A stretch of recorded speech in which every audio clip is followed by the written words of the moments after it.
토종 사모투자펀드가 제도 도입 6년여 만에 굵직한 빅딜을 따내면서 대한민국 금융업계 새로운 화두로 급부상하고 있습니다. 특히 미래에셋 맵스운용 PEF가 필라코리아와 함께 세계적인 골프공 타이틀리스트와 골프와 풋조이 브랜드를 보유한 미국의 아퀴시네트를 인수하면서 순수한 국내 자본으로 만들어진 토종 PEF의 잠재성에 대해 더욱 관심이 모아지고 있습니다. 연간 3조 원 규모로 추정되는 국내 커피 시장을 두고 업체들 간의 경쟁이 갈수록 치열해지고 있습니다. 차나 탄산음료 같은 음료수 시장은 성장세가 주춤한 데 반해 커피 시장은 아직 성장 가능성이 충분하다는 전망이 우세해지면서 커피 시장의 경쟁 열기는 갈수록 더해지고 있습니다. 최근 현대차와 기아차에 부품을 공급하는 유성기업이 일주일간 파업을 하면서 우리나라 자동차 업계 전체가 타격을 입는 등 그 여진이 대단했습니다. 결국 공권력 투입으로 파업은 진정됐지만 이른바 단독 밴드에 의존하는 국내 자동차 업계 현실이 재부각되고 있습니다.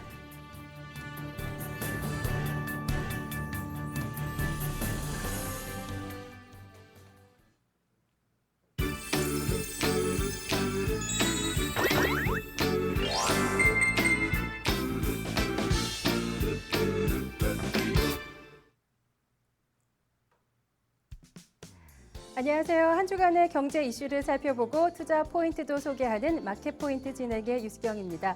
벌써 봄의 끝자락에 다다랐습니다. 저희 마켓포인트에서는 봄의 마지막을 전달해 드리기 위해서 오늘도 댓글 달기 이벤트 진행합니다. 4시부터 4시 30분까지 진행되는 생방송 함께 하시면서 댓글로 참여하시면요. 저희가 우수 댓글 선정해서 예쁜 선물 보내드리겠습니다. 방송 끝까지 함께 해주세요. 오늘 첫 번째 순서부터 시작해 보도록 하죠. 최근 경제 이슈에 대해서 살펴보고 경제 기자와 함께 살펴보는 생생 이슈 포인트 시간인데요. 오늘 이야기 함께 나눠주실 매경 이코노미의 박수호 기자님 나와주셨습니다. 안녕하세요. 네, 안녕하세요. 네, 먼저 첫 번째 이슈부터 좀 살펴보도록 하겠습니다. 최근 미래에셋 PEF가 필라코리아와 함께 이 아퀴시네트를 인수한 것이 화제가 되고 있더라고요. 이른바 사모투자펀드가 주도해서 컨소시엄을 한 뒤에 이 세계 최고의 글로벌 브랜드를 인수하는 데 성공했기 때문이 아닐까라는 생각이 드는데 먼저 기자님, 이 사모투자펀드에 대해서 간단히 설명을 좀 해주시죠. 예, 방금 말씀하셨던 사모, 그러니까 사자가 개인 할 때 사자거든요. 네. 그래서 개인이 모은다. 그러니까 이를테면은 소수의 고액 투자자로부터 자금을 받아서 장기로 투자를 하는 개념인데요. 이때 투자는 닥치지 않습니다. 예, 이를테면 부동산도 있고요. 또 네. 부실 채권도 있고 또 이를테면 경영권을 갖고 오는 그런 것도 있는데요. 이 사모펀드가 다양한 이런 물건을 가지고 한 7년에서 10년 정도 운영을 하다가 일정 수준 이제 수익률이 되면 이렇게 되파는 그런 투자 형태를 보이고 있습니다. 네. 그렇다면 최근 이슈로 이 토종 사모투자펀드에서 관심이 다시 집중이 되는 거는 뭐 당연한 일인 것 같기도 하고요. 또 앞서 말씀을 들어보면 약간 외국계 펀드가 주류를 이루는 것 같다는 생각이 드는데 현재 우리나라 PEF 시장은 어떻습니까? 네, 지금 오늘 아까 우리 네. 유수경 아나운서께서 알려주신 대로 네. 그 미래에셋 사모펀드에서 지금 이제 타이틀리스트랑 풋조이 브랜드를 보유한 미국의 아퀴시네트를 인수했지 않습니까? 네. 이런 것들로 보면은 이제 우리가 굉장히 좀 많이 실력이 늘었다 이렇게 네. 볼 수 있는데요. 이렇게 우리나라의 토종 PEF 시장이 늘어난 이유에는 29조 원이란 탄탄한 이 보유액이 지금 자리하고 있다고 볼 수 있겠죠. 네. 그렇다면 이렇게 PEF가 급속도로 증가한 데는 또 다른 이유가 있을 것 같기도 하고요. 이렇게 주로 투자하는 대상은 또 어떤 기업인지도 좀 궁금해요. 네, 우선 우리 네. 토종 PEF 시장을 좀 알려드려야 될 것 같은데요. 네. 토종 PEF 시장은 2004년에 네. 여러분 아시겠지만 뭐 론스타라든지 유브리지라든지 이런 해외 해외 펀드들이 막 득세를 할 때였는데요. 네. 그때 당시에 이제 우리 국내에서도 토종 PEF를 좀 양성화해보자 이렇게 네. 해서 실질적으로 지금 시작하고 있는데 이게 어느덧 이제 6년이 되다 보니까 이제는 좀 우리가 실력을 갖추지 않았느냐 이렇게 된 겁니다. 네. 이러다 보니까 우리도 그동안 많은 시행착오도 겪었습니다만 성공 사례를 만들었고요. 특히 1호가 2004년에 만들어진 미래에셋 파트너스 1호가 되겠고요. 네. 1,400억 원 규모였는데 이 PEF가 미래에셋 캐피탈, 신우, 성진, 지오텍 등 6개 기업에 투자해서 지난해 5월에 수익률 25.9%를 남긴 뒤에 청산했습니다. 네. 이런 식으로 굉장히 좋은 성과를 보이니까 네. PF 시장에서도 많은 국내 토종 펀드들이 생기기 시작한 거죠. 네. 그리고 이제 투자하는 대상은 어떤 기업인지도 좀 알려주세요. 네, 네. 대상은 지금 현재 다 가리지는 않습니다만 네, 네. 특히 보고 펀드라든지 그리고 MBK 파트너스라든지 네. Q캐피탈이라든지 이런 국내 토종 펀드들은 현재 국내에서 가능성 있는 기업들 하지만 약간은 어려움을 겪었던 기업들을 대상으로 비상장이거나 아니면 상장 폐지했던 기업들을 경영권을 인수해서 다시 되살려서 팔 수 있는 그런 투자 형태를 보이고 있습니다. 이를테면 네. 리차드 기어가 예전에 나왔던 귀여운 여인에서 네. 그 맡았던 역할이 PF의 대표였죠. 그러니까 아. 좋은 기업들을 많이 발굴해서 잠재력 있는 기업들을 발굴해서 이걸 다시 쪼개서 대파는 거였는데 리차드 기어 역시 굉장히 많은 수익을 올렸던 그런 인물로 묘사되고 있었죠. 네, 영화가 좀 기억이 나네요. 네, 말씀해 주신 것처럼 토종 펀드가 눈에 띄게 성장을 하기는 했지만 그간 큰 이슈로 부상을 하지는 못했잖아요. 네, 때문에 미래에셋 PF의 이 아큐시네트 인수가 더 큰 화제가 되고 있는 것 같은데 앞으로의 이 인수 전에 막전 막후가 좀 궁금한데 어떻게 보고 계십니까? 네, 이를테면 미래에셋 PF 같은 경우에는 많은 분들이 과연 토종 PF가 해외에 있는 업체들을 인수할 수 있는 능력이 과연 될까 이런 의아심들을 일거에 날리는 그런 좋은 사례였습니다. 네.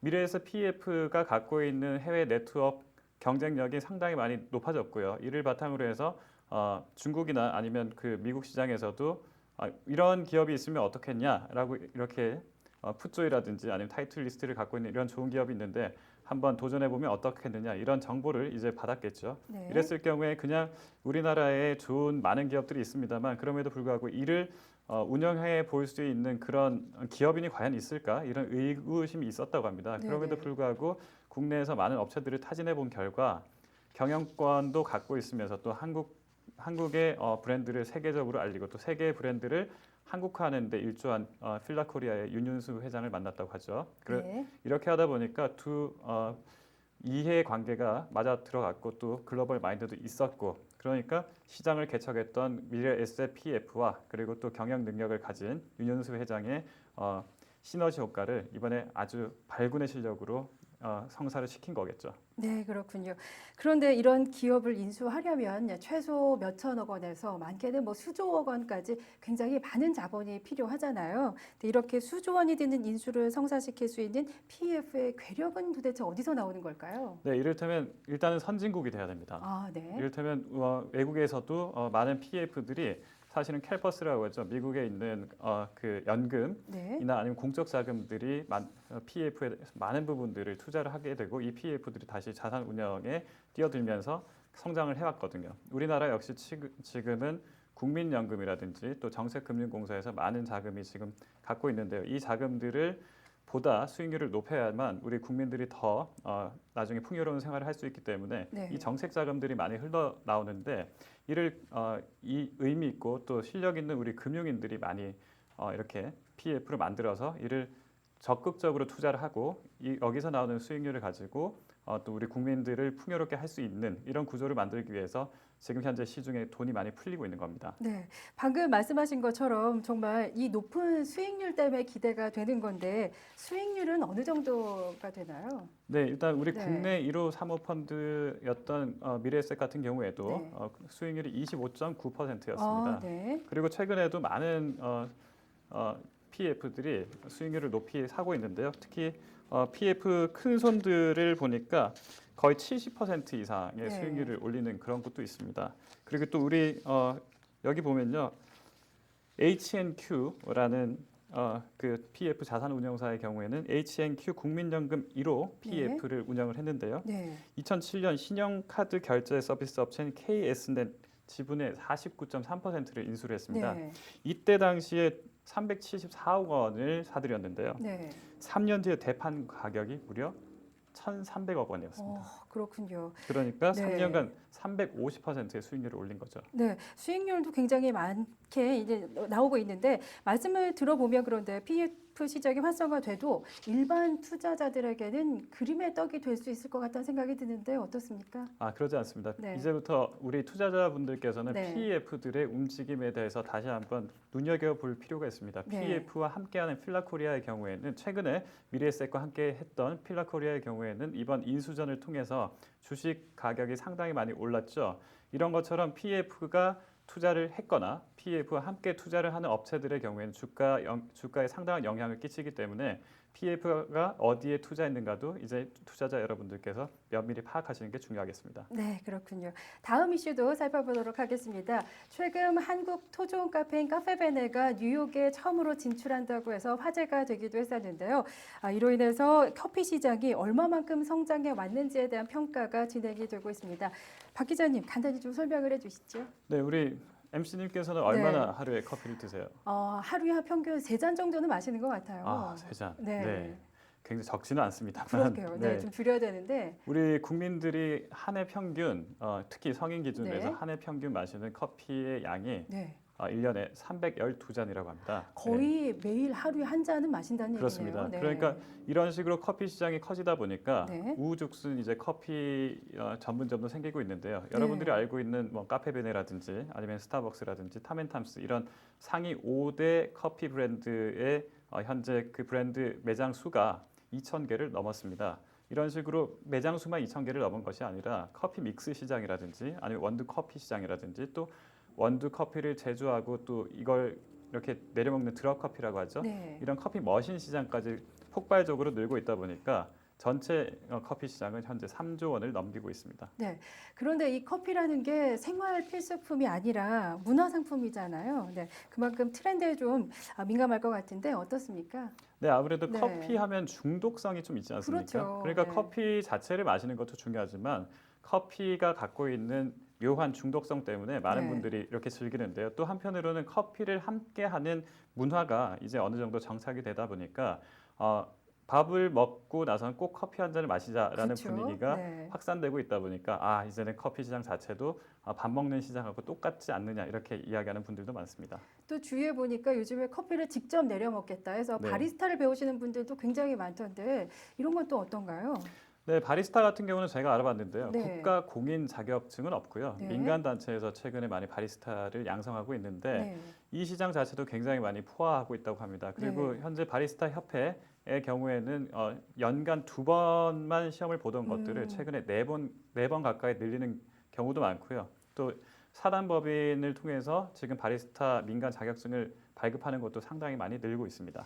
네, 시험까지 이렇게 늘릴 정도면 정말로 이제 배우고자 하시는 분들도 많다는 얘기인데 정말 커피 시장이 굉장히 과도한 팽창이라 할 만큼 많이 커 있는 것 같아요. 그런데 이렇게 커지고 있는 커피 시장 얼마나 더 성장할 수 있을지도 좀 궁금합니다. 네, 이제 네. 밖에서만 마시는 커피 시장의 시대가 아니라 네. 앞으로는 이제 집안에서도 커피를 마시는 시장이 도래할 것이라는 의견이 많습니다. 그러다 네. 보니까 커피 원두 커피를 사서부터 그리고 여기 내려 먹는 커피 머신 시장 그리고 이를 바탕으로 해서 커피 부산물을 통해서 다시 한번 이걸 걸러서 그 거름을 만드는 그런 시장까지 영향이 끼칠 것으로 예상되는데요. 네. 이렇게 하다 보면 커피 입맛의 본질적인 변화를 추구하는 그런 새로운 시장이 또 도래할 것으로 이렇게 기대되는 사람들이 많습니다. 근데 또 이렇게 갑자기 성장하다 보면 오히려 향후에는 부담으로 작용되지 않을까라는 우려의 목소리도 나오는 것 같은데 어떻습니까? 네, 아무래도 우후죽순 이렇게 커피 전문점이 늘다 보니까 이를 편승해서 아무래도 묻지마 창업이 또 많이 나오고 있습니다. 네, 그러다 네. 보니까 전국의 프랜차이즈만 현재 100개 정도가 넘는데요. 특히 100개나요? 한국에서 자생적인 그런 커피 브랜드도 있고 해외에서 들여오는 커피 브랜드도 있습니다만 여러분들이 유의할 점은 이런 커피 브랜드에 의존하지 마시고 네. 얼마나 이 프랜차이즈 본사가 믿을 만한지를 공정거래위원회라든지 아니면 언론을 통해서 확인하시는 게 중요합니다. 커피 시장 상승세 앞으로 몇 년 정도나 더 지속이 될까요? 그 선진국과 비교한다면요. 네. 아직까지 우리는 3분의 1 시장이라고 한답니다. 3분의 1이요? 네. 아직까지는 좀 가능성이 많은데요. 그렇습니다. 그래서 미국에서도 아침에 모닝커피 한 잔 이런 이야기를 하지 않습니까? 네네. 국내에서 많은 분들이 아직까지 모닝커피 한 잔에 대해서 익숙하지 않은 분들도 있기 때문에 이런 네. 분들까지 커피를 즐기신다면 앞으로 3배 이상 더 성장한다는 그런 연구 결과도 나와 있습니다. 네, 그렇군요. 이번 주 마지막 이슈도 살펴보도록 하겠습니다. 지난 5월 18일이었죠. 500여 명 남짓한 중소기업이 파업을 하면서 우리나라 모든 자동차 업체의 엔진 공장이 문을 멈춰섰습니다. 바로 현대기아차 피스토닝의 75%를 공급하는 유성기업이 바로 그 주인공인데요. 7일 만에 결국 공권력이 투입이 돼서 파업은 마무리가 됐지만 아직까지도 그 후폭풍은 많이 남아있는 것 같습니다. 박 기자님, 먼저 유성기업의 파업 과정에 대해서 좀 말씀을 해주시죠. 네, 아무래도 유성기업 같은 경우는 현대기아차의 현재 7대3의 네. 비율로 해서 납품을 하는 복수 벤더라고 합니다. 벤더라는 거는 납품 업체라고 하는데요. 이 피스토링의 경우에는 유성기업하고 또 다른 기업 두 업체만이 이렇게 공급을 하는데 특히 네. 유성기업이 많은 분량을 차지하는 생산량의 많은 부분을 차지하기 때문에 유성기업이 이렇게 한번 파업을 하니까 전체 자동차 라인이 멈출 수 있을 만큼 위기를 겪었던 거죠. 네. 이번 파업 사태의 발단을 좀 얘기를 해주세요. 지난 2009년부터 좀 일이 있었던 것 같던데 어떻습니까? 네, 인단 협대에 네. 문제가 좀 있었는데요. 네. 2011년 1월부터 주간 연속 2교대로 2교대와 그리고 월급제로 전환한다는 게 이슈였는데요. 네. 이 노 측은 노동시간 단축과 임금 보전을 위한 이 합의의 즉각 시행을 요구했습니다만 사측은 효력마저 상실한 상호 노력한다는 신사협정에 불과하다며 대치해왔던 것이 결국 이번 파업을 맞이했습니다. 네. 결국 이 합의서를 둘러싼 갈등은 11차례에 걸친 노사 교섭으로 이어졌고요. 네. 지난 5월 13일 대전지방노동위원회에서는 조정 중지 결정을 내렸습니다. 네. 이에 노조는 17일부터 이틀간 파업 찬반 투표를 벌여서 78.2%로 가결했고요. 파업을 시작하게 된 거죠. 네. 회사 측은 노사 간 갈등을 대화로 풀기보다는 용역업체 직원 30명을 투입해서 야간조 노동자들의 공장 출입을 막는 등 생산 차질이 노조원에게만 있다 이렇게 네. 하기도 했었는데요. 결과적으로는 이렇게 치열하게 노사가 대치를 한 끝에 결국 공권력이 투입되면서 이번 사태가 마무리되었습니다. 네, 파업에 쏠린 세간의 관심이 정말 만만치가 않았어요. 과연 이 유성기업의 파업을 이슈화시킨 이유가 또 뭔지 좀 궁금하거든요. 네, 아까 제가 서두에 네. 말씀드렸습니다만 단독 벤더 네, 혹은 네, 네. 복수 벤더 제도가 문제가 있다는 말을 많이 했습니다. 네. 현대차나 기아차 입장에서는 세계적인 그런 기업으로 올라서기 위해서는 안정적인 부품 공급이 최우선 과제인데요. 이러다 보니까 유성기업과 같은 좋은 회사들, 유성기업이 갖고 있는 좋은 기술들을 네. 이번에 한 번에 받아보겠다고 해서 이렇게 단독 벤더 혹은 복수 벤더 제도를 운영합니다. 그런데 이게 문제가 되는 거는 유성기업 자체가 문제가 네. 생겼을 경우에는 이 부분만큼 얼마나 다른 곳에서 받아들일 수 있을까? 이 부분에 대한 대안을 마련할 수 없다는 거죠. 네. 그러다 보니까 이번 사태에서도 유성기업 자체가 다시 한번 이슈가 되고 또 증권가에서도 유성기업이 이렇게 훌륭한 회사구나 해서 오히려 주가가 오른 기현상도 벌어졌습니다. 네, 그러니까요. 지금 보니까 뭐 유성기업의 재발견이다, 네. 신파업 경제학이다라는 말까지 나오기도 했더라고요. 그렇다면 이번 파업 사태를 계기로 현대기아차가 부품 다변화를 할 가능성이 좀 높아지지 않았나 싶어요. 네, 뭐 도요타에서는 네. 그동안 부품 다변화가 원래 기본 원칙이었고요. 한국에서도 그동안 다양한 의미에서의 부품 다변화를 이루어낸 것도 있습니다. 그렇지만 현재 이런 단순한 어떤 부품의 경우에는 네. 대량 생산과 그리고 안정적인 공급을 위해서 앞으로도 복수 혹은 단일 벤더제를 계속 운영할 가능성이 있습니다만 이런 이유가 또 하나 있습니다. 복수 혹은 다변화한다면 다변화하는 만큼 그 각자 협상을 해야 되잖아요. 협상을 하다 보면 그렇게 하는 만큼 또 그 단가가 올라갈 수 있다고 합니다. 그래서 네. 이런 부분들을 좀 염두에 두다 보니까 복수 혹은 단일 벤더제를 계속 유지하게 되는데 문제는 단일 벤더제를 유지했을 경우에 유성기업 같은 사태가 벌어지니까 네. 앞으로 현대차, 기아차 혹은 국내 다른 자동차 기업들도 어떻게 대응할지 다시 한번 고민해봐야 될 시점이 아닌가 생각합니다. 네, 그렇군요. 박수호 기자님, 오늘도 좋은 말씀 고맙습니다. 다음 이 시간에 또 뵐게요. 고맙습니다. 네, 저희는 잠시 후에 다시 찾아뵙도록 하겠습니다.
네, 시장의 투자 이슈를 살펴보고 투자 전략까지 전문가와 함께 알아보는 콕콕 투자 포인트 순서입니다.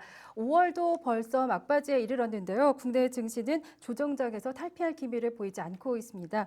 현재 한국 코스피 지수 5월 시작이었던 5월 3일부터 2,200을 깨고 하락하더니 2,050까지 하락하는 모습을 보여줬는데요. 오늘은요, 6월을 앞둔 시장 전망에 대해서 알아보도록 하겠습니다. 도움을 주실 분 나와 계신데요. 미래에셋증권 리서치센터 황상현 센터장님 나와주셨습니다. 안녕하세요. 안녕하십니까. 네, 6월을 앞두고 정말 5월 내내 이뤄진 조정장에 대한 평가나 또 향후 전망이 곳곳에서 나오고 있는데 먼저 팀장님 그 5월 조정장에 대해서 정리를 좀 해봐야 될 것 같아요. 간단히 정리를 좀 해주시죠. 예, 일단은 뭐 국내 증시는 2009년 1월 이후로 사실은 월간으로 따져보면은 이 이른바 조정장, 그러니까 월초 대비해서 주가가 하락한 것은 이제 단 6번 정도에 불과한데 네. 이번 이제 이 6번째 달이 될 가능성이 상당히 높아지고 있습니다. 이제 거래일이 내일밖에 남지는 않았기 때문이죠. 네. 이러한 요인들은 일단은 중국으로부터 나온 어떤 그 경기 회복 지연과 관련된 어떤 데이터 같은 영향도 있고, 근데 무엇보다는 다시금 이제 그리스로부터 촉발된 어떤 유럽 재정 위기에 대한 어떤 부담 이런 것들이 좀 그 배경이 됐다 이렇게 말씀드릴 수 있겠습니다. 네. 사실 그러나 연초 이후로 보면 흥미로운 것은 연초 이후 연초 대비 주가가 상승한 국가는 사실 스페인, 이탈리아, 아일랜드 이런 그 재정 위기의 말썽국들이었고 그 이외에는 사실 한국이 유일했던 것이죠. 그래서 지금 5월 달에 보면은 연초 대비해서 거의 주가가 강보합 수준까지 이제 조정을 받았기 때문에 전체적인 조정으로서 가격 조정으로서는 어느 정도 상당한 가격 부담을 좀 덜었다 이렇게 말씀을 드릴 수가 있겠습니다. 네. 연관해서 미국이라든가 중국 증시도 소폭의 하락을 면하지는 못했고요. 그러나 지난주 후반 이 외국인들이 이 선물 포지션이라든가 현물 쪽에서 다소간의 그 어떤 입장 변화가 좀 나타나면서 심리적인 영향이 있는 2100선은 회복하는 데 성공을 했다 이렇게 요약을 해드릴 수 있겠습니다. 네, 또 많은 분들이 주가가 하락한 이후로 이 외국인의 집중 매도를 들고 있는데요.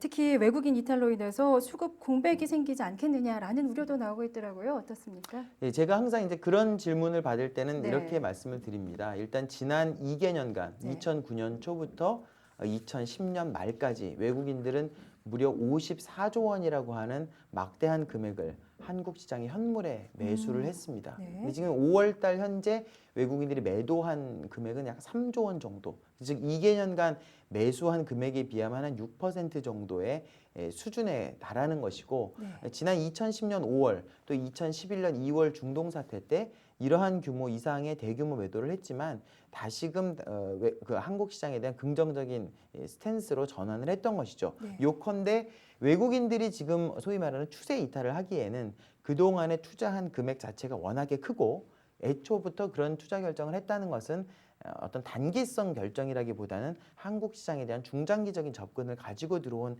자금의 경우가 대부분일 것이다. 네. 이렇게 유추를 해볼 수가 있다는 것입니다. 그래서 말씀드렸듯이 2009년 1월 이후로 우리나라 시장도 월별로 6번 조정을 받았고 네. 외국인들도 6번, 6개월에 대한 순매도를 기록을 했는데 이러한 추세가 장기적으로 지속되리라고 보기에는 현재 어떤 주가 수준, 경기 상황 이런 것들이 다분히 상당히 괜찮다, 우호적이다 이렇게 말씀을 드릴 수가 있겠습니다. 마지막으로는 또 지난 주말에 이제 파이낸셜 타임즈의 특종이긴 했습니다만은 이른바 바젤 3 협약을 통해서 유럽계를 포함한 세계 그 은행들에 대한 규제가 예상보다는 완화될 것이다라고 한 것도 기본적으로는 투자 심리 회복에 점진적으로는 긍정작용을 할 개연성이 있다 이렇게 말씀드릴 수 있겠습니다. 네, 지금 센터장님께서 바젤 3다라고 얘기를 해주셨는데 시청자분들께서 바젤 3가 뭔가에 대해서 좀 궁금해하시는 분들이 계실 것 같아요. 설명을 좀 해주시죠. 예, 바젤 3라고 하는 것들 네. 이제 바젤이다 이런 말들은 사실은 글로벌 금융 위기 또 은행 위기 이런 것들이 나올 때 많이 거론이 되는 것인데 네. 말 그대로 바젤 1, 2, 3 이런 식으로 내려오는 이른바 은행들에 대한 규제 협약이다 이렇게 말씀드릴 수 있겠습니다. 네. 어원은 스위스 바젤에 소재하고 있는 국제결제은행에 정례적으로 수개국이 모여서 이제 회동을 하고 네. 그 회동을 통해서 이른바 은행들의 어떤 자기 자본 규제 또 내부 통제 규제 이런 것들에 대한 협약을 하는 것이죠. 네. 근데 뭐 협약의 구체적인 내용들은 뭐 복잡하기 때문에 요컨대 말씀드리면 그러한 규제가 강화되면 은행들이 자기 자본에 대한 어떤 이 범위가 축소가 되고 할 수 있는 일이 줄어드는 것이죠. 마찬가지로 규제가 강화되면 규제가 완화되면 또 할 수 있는 일이 많아지는 것이고 그래서 기본적으로 이 이른바 이 금융시장의 유동성에 영향을 미치는 그런 규제다. 규제가 강화될수록 유동성은 위축될 수가 있는데 예상보다 완화된다고 하면 이것은 뭐 금융시장에는 일종의 호재로 인식이 될 수가 있다. 그래서 네. 이제 유럽계 은행들이 지난 주 후반에 상당한 주가 강세를 보인 바도 있습니다. 네, 그렇군요. 센터장님, 그럼 결국 우리나라 조정장 이후에는 기업 실적이라든지 펀더멘탈에 따라서 시장의 향방이 좀 결정이 될 것 같아요. 점검을 좀 해주시죠. 예, 일단은 네. 뭐 크게 봤을 때 이제 펀더멘탈, 네. 이제 큰 틀에서 이제 여러 가지 단기적으로는 어떤 기업 실적의 변수가 있겠습니다만 약간 엉뚱한 얘기인데 네. 지난 3월 말에 뉴욕 연준의 더들리 총재라는 분이 인플레이션에 대한 대답에 답하면서 이런 답변을 했습니다. 불과 1년 반 전에 이 소비자들이 아이패드라고 하는 제품을 대략 한 500불 정도에 샀는데 네. 지금은 성능이 그보다 2배나 향상된 아이패드 2라는 제품을 같은 가격에 살 수 있지 않느냐. 네. 근데 청중이 이제 아이패드를 먹을 수가 없지 않습니까? 그렇죠. 그래서 인플레이션 부담이라는 건 없는 것입니까? 이제 이런 얘기를 했는데 요컨대 이제 이것은 이 주제가 아니고 이런 어떤 특이한 제품들, 새로운 수요의 제품들이 이런 연준 총재 기자회견에서 중요한 언급이 될 정도로 상징성을 갖춘다는 것이죠. 네. 요컨대 글로벌 수요에 대한 어떤 여러 가지 우려가 있습니다만은 테이블릿 PC라든가 스마트폰이라든가 또 친환경 자동차라든가 여러 가지 그런 신제품들이 나와서 그 수요를 대체하고 있고 네. 또한 2000년 당시에는 이른바 브릭스 국가들의 그 수요가 소비가 1.4조 달러에 불과했던 반면 지난 2010년에는 이들 국가의 소비가 무려 5조 달러를 상회해서 미국 소비의 50%를 넘어가게 됐습니다. 네. 그래서 큰 틀에서 세계 경기의 드라이버는 변화하고 있다는 것이죠. 그렇기 때문에 큰 틀에서 전방 산업이 좋아지고 경쟁 기업들이 또 위축되고 있고 한국 기업들의 입장에서는 말씀이죠. 그다음에 설비 투자가 꾸준히 진행돼 있던 그런 상황이기 때문에 펀더멘탈 측면에서의 그런 네. 우려는 상당히 좀 제한적이다. 최근에 또 마침 원자재 가격이 약세를 보이고 있는데 이것은 사실은 어떤 자산 시장에는 일시적인 조정 요인으로 인식될 수는 있지만 이른바 기업들의 펀더멘탈에는 나쁠 것이 없는 내용이다 이렇게 얘기 드릴 수 있겠습니다. 네, 그렇군요.